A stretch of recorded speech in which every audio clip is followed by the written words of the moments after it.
नमस्कार, श्री स्वामी समर्थ. चला तर मग काल सांगितल्याप्रमाणे आम्ही निघालो होतो 5 वाजता. तर म्हटलं चला आता जायचं असंही रात्री घरीच आहे, तर गडाचं दर्शन घेऊनच जाऊया. मस्तपैकी ना इथे पुढे उभी राहिली होती. इतकी छान हवा लागत होती ना विचारूच नका.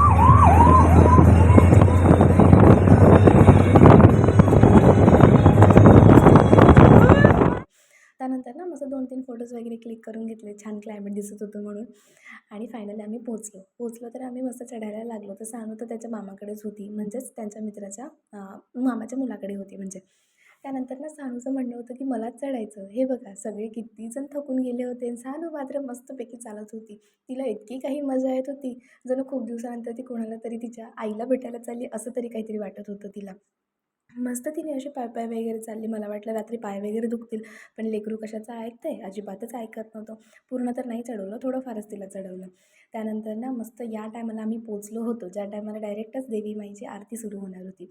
मस्त सानूला तिथे बसवून दिलं आणि शेजारच्या बायांचं इतकं कौतुक तिला तिचं इतकं कौतुक वाटत होतं लोकांना तर विचारूच नका. कोण तिला टिका लावतं, कोण तिला चुनरी देतं, तर काय की साक्षात माता राणीच बसलेली आहे. खरंच माझी मुलगी माझ्यासाठी लक्ष्मीशिवाय अजिबातच कमी नाही आहे. माझी लक्ष्मीच आहे ती.